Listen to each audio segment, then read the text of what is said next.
Sebastian Thwan, welcome to Udacity Talks. We have a really exciting guest, a person who has a life not dissimilar from my own. Anand Rajaraman from Stanford University, a venture capital investor and a what you call serial entrepreneur. Welcome. Oh, thank you, Sebastian. Nice to be here. It's great to have you on our show. Anand sold the very first company to Amazon. It's called Junglee, I guess. That's right. This was back in 1998. And then he sold a company to Walmart, the other guys, recently. You also started 3 venture funds, right? That's right. This is, let's see, make sure it's right, Rocketship, Milliways, and in 2000, Cambrian Ventures. Cambrian Ventures, that's right, yeah. So you're a serial investor, you invested in Facebook early on. That's right, yeah. And then you also teach at Stanford University data science, data mining. Data mining. That's great. You do a lot of stuff. You know, I try. I try to keep myself busy and out of mischief. So you're born and raised in India. That's right, yes. And then at some point you came over to the United States. How did that happen? So I did my undergrad in India at the Indian Institute of Technology in Madras in computer science. That's a very good one.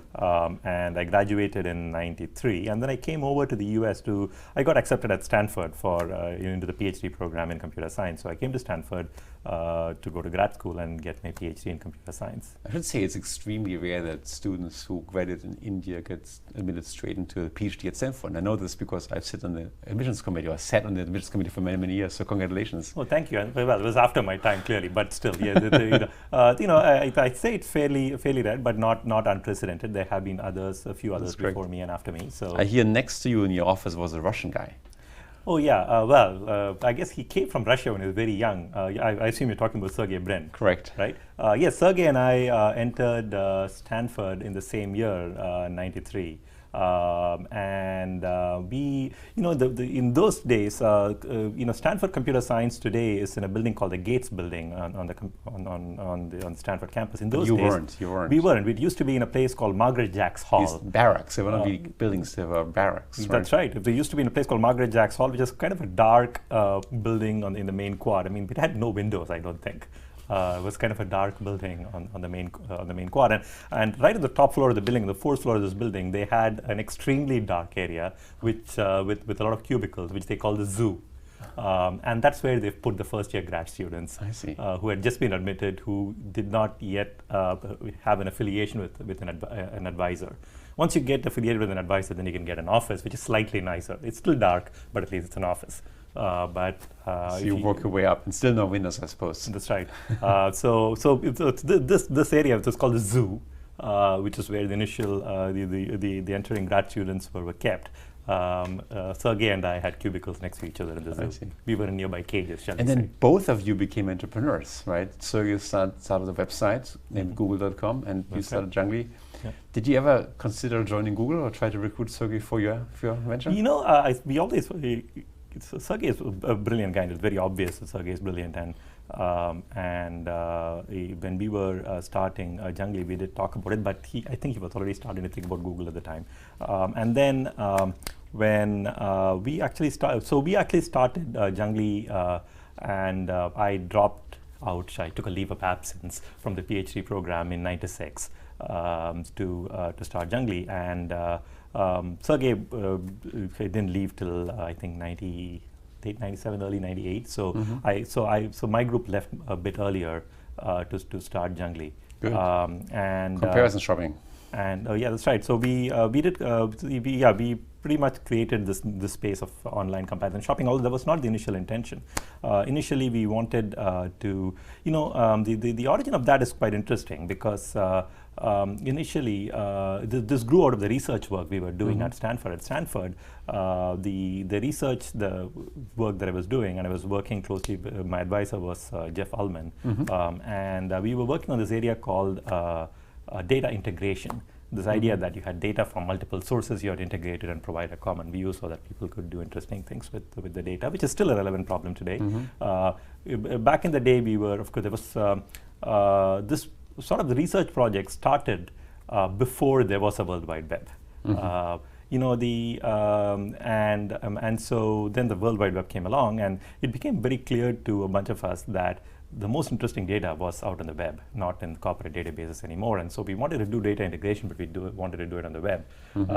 And we figured out that the best way to do it was not to do it as a research project, but to do it as a company, which is why we left and we started the company Jungly. We wanted to build virtual databases using data from the web. And it turned out that shopping data was particularly interesting kind of data. So we ended up doing online comparison shopping as our application. Interesting. So tell me, how did you grow the company and what happened when you sold it? That's right. So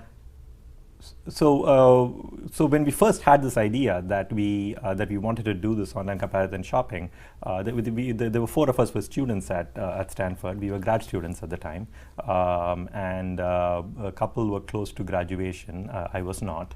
So I actually had to decide to leave the PhD program to start the company, which is considered fairly common these days. Wasn't very common back in the day. So there was a lot of angst about that. And actually, a few faculty members told me what a bad idea it was to do, and I was going to regret it. But fortunately, Jeff Ullman, my advisor, really supported me. He said, "Look, if you really believe this, go out and make it happen in the real world, and you can always come back and write your thesis whenever you want, and you can get your PhD." So he's very supportive about that, and which was part of the reason that I was able to leave with this group and start the company. So the first thing we had to do was we had this idea that there's interesting information on the web, and we wanted to integrate it and do in unified views, but we had to actually find concrete use cases to do that. And the first concrete use case that we thought would be interesting was job listings.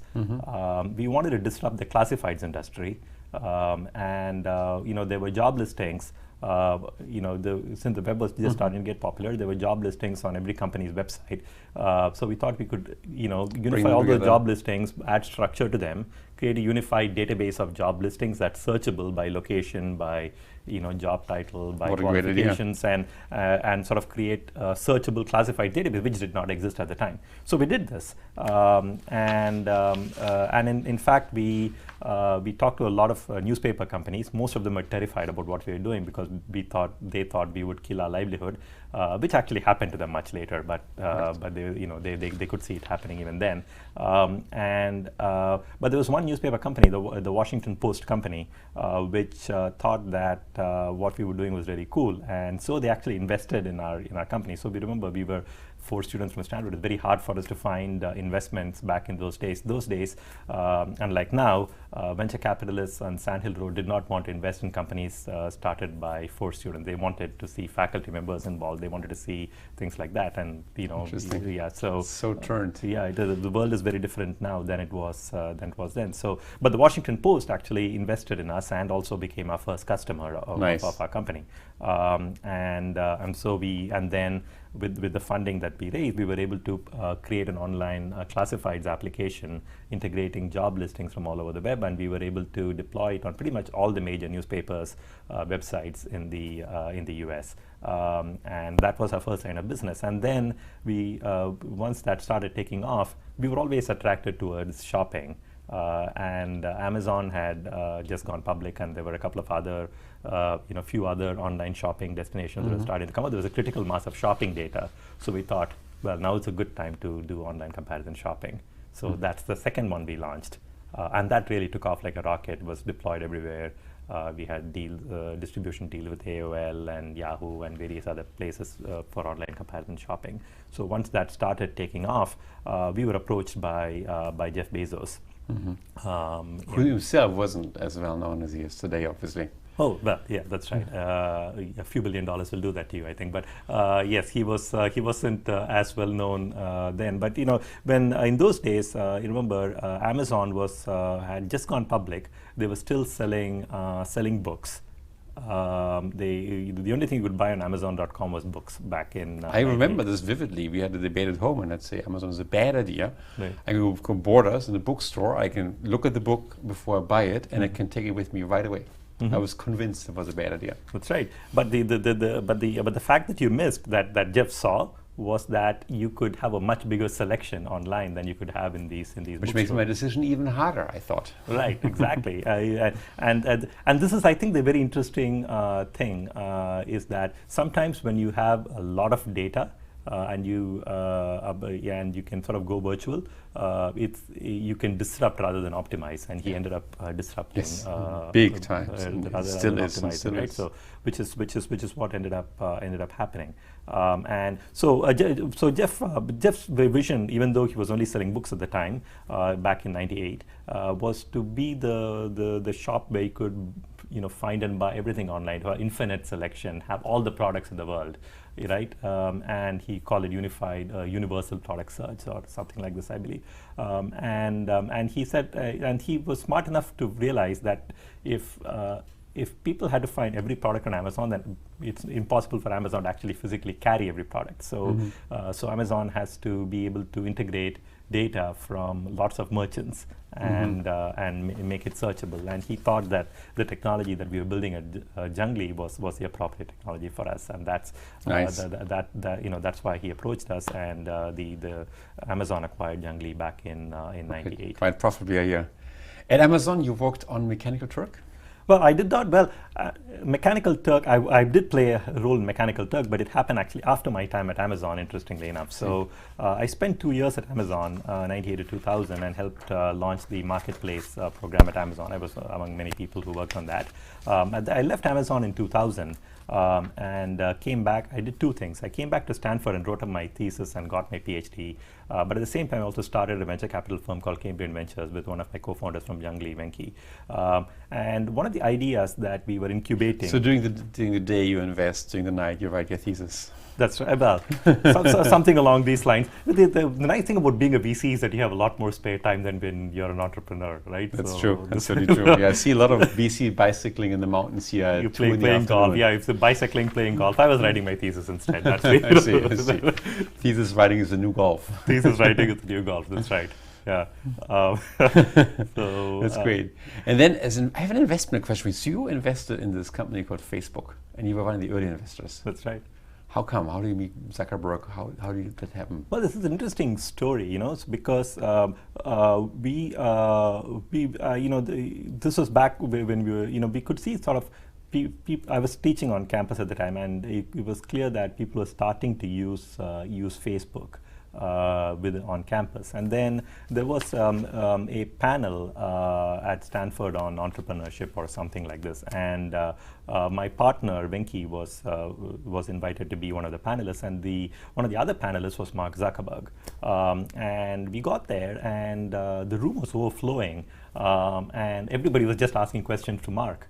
All the students were there, and it was very obvious that that Mark Zuckerberg was this kind of hero to all these students, and they were all using his product. And it was very obvious to us that this thing was catching fire, right? So we had very early indications that. So you had some data. So we really had data. Data mining problem. We really had data that this thing was taking off. And then it so happened that Mark Zuckerberg wanted to raise money, and he had to he had two offers from investors who were willing to invest in his company. One was from this venture capital firm called Accel, and the other— It's a very well-known firm. Yes. The other is from the Washington Post company. They both were willing to invest in Facebook, and Mark had to decide whose money to take. So he wanted to talk to somebody who had taken money from both these investors, and in fact, there's only one company that's taken investment from the Washington Post company, and that was Junglee. And so he came and talked to us and got our opinion on and eventually what is gave it him like. money. And so we gave us, we told him everything, but we also told him, we really like what you're doing. Please let us invest in your company. I see. Nice. And he was nice enough to let us invest in. That must have been a good decision with good returns. I think it's the best investment of my life without. So far. So far, knock on wood. So far. I guess. Right. What we often do in these Udacity talks is we have our students ask questions, and students are very curious about what it means to be in Silicon Valley, what your career entails, and what you're going to do next. So I have a list here from several hundreds of questions. My team has picked a few. The very first is by Peter K. Hi, Anand. Can you please tell us your insights on big data and its application for solving real-world problems in the near future? Sure. This is a very interesting question, because there's hardly a field of human endeavor that is not being affected by data. So it's probably easier to pick examples of fields where data is not going to play a major role than pretty much. Sorry. Religions. Well, I think that's by design, yes. So I think there's probably going to be very few fields where... Any other field where data doesn't play a role these days? I honestly don't know. I think it's hard to think of it, right? So pretty much every field of human endeavor, shall we say, whether it's industry or sciences or humanities, the data seems to be playing a major role. So the potential is huge. But I think the interesting question, the interesting point that that I think about a lot, and I talk to entrepreneurs about a lot who are sort of thinking about the space, is that a key question that you have to decide is whether do you want to use big data to optimize an existing business, where there are plenty of opportunities to do that. You can make, optimize pretty much any airline scheduling or procurement or or warehouse management or whatever it is. You can pretty much take anything that's being done now and optimize it using big data and data-driven methods, or you can take big data and reinvent a whole business and disrupt it. What is an example thereof? So you can think of Amazon as an example of such a thing. Netflix is an example of such a thing. Uber is an example of such a thing, right? So these are all cases where you have data-driven businesses that have disrupted rather than optimized, right? Uber didn't sell software to limousine companies to optimize their dispatch. They sort of disrupted that industry. So I think it's very important as an entrepreneur to think about, are you going to use data to optimize an existing business? Are you going to sell software into that business to do that, or are you going to disrupt the industry class with data? And I think this is a very important question. I think, and it sort of if you choose make the wrong decision on that, it's harder to succeed. Then let me ask my personal follow-up question as an investor. Which type of company do you prefer investing in? Oh, obviously, I love to invest in companies that are disruptive, right? Because they end up creating greater value. They're more exciting, and they end up creating a lot more investor value along the way. So those are always more exciting to work with. But there are plenty of interesting businesses that optimize and that do really well as well. So. Question from Russell. When you come with new ideas, do you actively look for the next big idea, or do you just come over you when you wake up in the morning? It's interesting, right? There's a quote that I use, right, which is that fortune favors a prepared mind. So I think if you keep your mind open and prepared for new ideas, then you might spot them more easily. It's hard to sort of think up one on demand. But one of the interesting things I realize is that if you look at all the people who have achieved great things in any field of human endeavor, great inventors, it could be an Einstein, or could be even a Carl Friedrich Gauss in mathematics. These are not all people who did great things, but they did great things because they did a lot of things, and some of them turned out to be great. I see. And so keep trying. They didn't even know when they were doing those things which of those things would turn out to be great and big accomplishments, and which would be mere footnotes in history. Right? So you just have to keep doing a lot of things. Like Thomas Edison, who tried 2,000 ways to make a light bulb. Exactly. So you do many things, and you keep trying, and some things will become big hits, and some things will become footnotes in history, but you can't tell which ones are going to be which. It's a question from a gentleman named Waldo. He asks, you actually sold two companies, I should say, to the two extreme ends of the commerce spectrum. When do you think is the right time to sell your company, and what's the motivation to sell? So I'd say that the right time to sell a company is when you get an offer you can't refuse. That's another way of saying that it's really hard to time these things. So when I start a company, or when any entrepreneur starts a company, I always advise them that don't think about selling, right? I mean, we're always starting a company because we want to build a great business. And we want to sort of go public, build a great business, change the world. That's what we want to do. And if along the way somebody comes up with an offer that you can't refuse, then by all means you should take that. But then whether it's an offer that you can't refuse largely depends on you and your board of directors at that point in time. Question from a gentleman named Manuel. What do you specifically look for in a young developer? That's a very interesting question, right? obviously you want technical proficiency and all that, so I'll take that as a given, and we obviously evaluate for that in all my companies. But once they've cleared all those bars, what I personally look for is sort of this sort of curiosity. And the ability to always look at everything from first principles is something that that I find. So what's a good interviewing question in that space for first principles? I just ask them. One of the simplest things that I do is that I ask them to describe to me projects that they're doing out of personal passion that they're not doing for work and so on, and I see what the reasoning is that went into it. Have they tried work on something different that's different from what their their main project was, and what kind of reasoning did they apply to that, and how did they make decisions in that project? Because there your decisions are made by you, not by somebody else. So it's sort of interesting to sort of follow. That's good. Yeah, it's good to know. Yeah. Vinita, I assume it's an Indian individual, asks the question: as an Indian, is it necessary to study in universities like Stanford or Harvard in order to be successful? And what do you think is the edge you got actually from studying at Stanford? So I think the answer to this has changed over time, right? When I came to Stanford, this was 20 years ago, and India was a very different country 20 years ago. The world was a very different place 20 years ago than it is now. Now I think lots of people in India are starting companies straight out of school, like they do here. Many graduates from many different universities in India, the Indian Institute of Technology, the IIMs, are starting companies and starting very successful companies indeed, right out of India. So so I think these days you certainly don't need to go to Stanford or leave India to start a successful company and be successful. Back in my day, there was less opportunity in India, and so I did come out to Stanford, and then the advantage I got, of course, was that I was happened to be in Silicon Valley. Yeah, right? so the network. Peter is asking a question: what's the best way to get venture capital funding for a small project like $10,000? And he asked if he can call you. that's an interesting.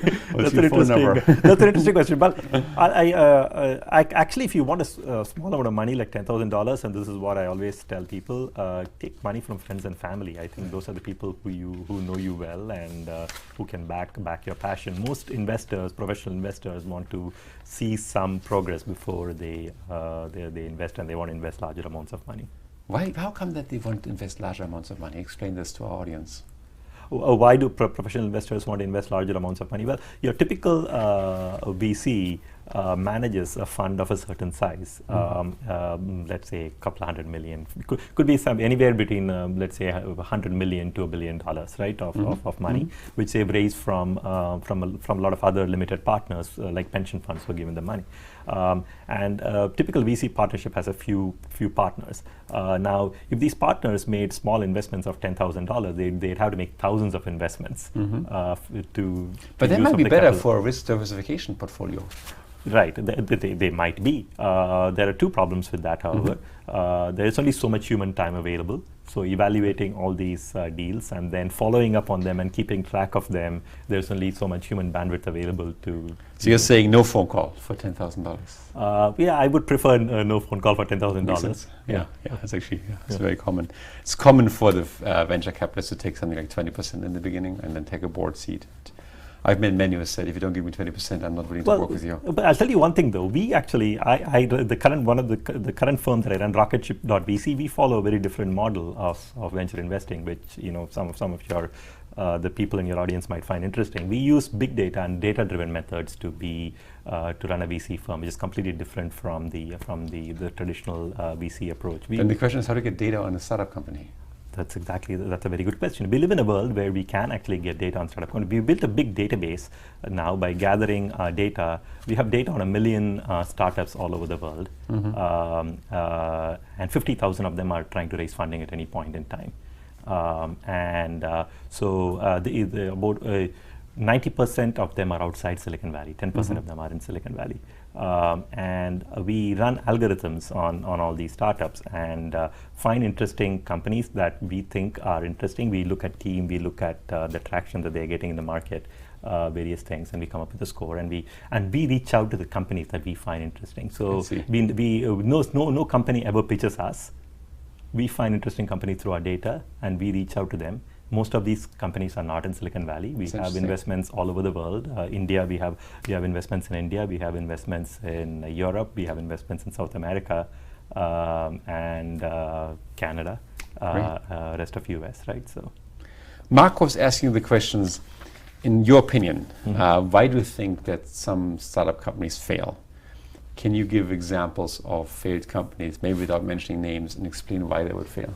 Sure. This is an interesting question, right? I think there's a famous book called Anna Karenina by Leo Tolstoy, and there's a line in there that says, all happy families are alike. Each unhappy family is unhappy in its own way. So I think each startup that fails in its own way, because there are so many different ways to fail. Success is actually rare, right? Because everything has to go right for success to happen. That's why happy families are happy, because everything goes right. But even if something goes wrong, you get an unhappy family or a failed startup. So there are many ways that a startup can fail. But I'll tell you a couple of common themes that I find, even particularly as an investor, the hardest thing to evaluate is team chemistry. Sometimes things could be going really well, the market's great, the product's great, but the founders don't get along. And the founders don't realize that they don't get along when they start the company, right? And when they're raising funding. It's only when you're like 2-3 years into the company and you're sort of hitting that first really rough patch, and you're going down and you start yelling at each other, that's when you realize that you have bad chemistry, right? And things fly apart.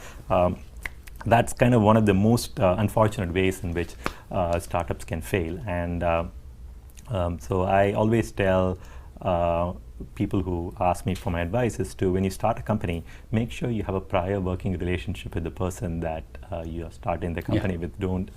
It's always better to have gone through, either you were grad students together or or something like this. I wish the same was true for marriages. That's right. Same thing, right? And it's sometimes harder to divorce as founders than it is to divorce as a couple. That's right. We have a question from Kazakhstan, a student in Kazakhstan, Jay Russell, I think is his name. And he asks, is it okay to build a similar startup in another country? Like, for example, take a US startup or company that's working well and kind of copy the model and launch it in Kazakhstan. This is a time-honored method of starting startups. So far be it from me to say it's a bad idea. I mean, a lot of people do it, and it's been done. Famous 3 brothers in Germany who do this with LinkedIn and Meta. That's right. The Sam brothers do in Germany, and clearly there are people copying U.S. models in Asia, in China, and in India, and the other way around these days. So I think this is a time-honored tradition. So it can work. The only thing I would suggest is, if you're going to do it, pick a large enough market for it to be a viable startup. China is certainly a large enough market. India is kind of borderline, but India is only 1.3 billion people, obviously. Yeah, but India is only 1.3 billion people, but the spending power and the sort of online population is still not as large as China's. But I think it's getting there, though. Yeah. That's interesting. That's interesting piece. Kazakhstan, I don't know enough about Kazakhstan to say whether it's a big enough market or not, but I would probably target a larger area. I can see startups targeting like Central Asia or the Middle East or something like this, for example. Interesting. I mean, it's remarkable, actually, if you go, say, to the iPhone App Store or the Android App Store, that the top 100 or 1,000 apps are mostly built in America. Well, that's because you're looking at the US App Store. I see. But even worldwide, if you look at worldwide, the top apps are all in China. So we actually track this. I see.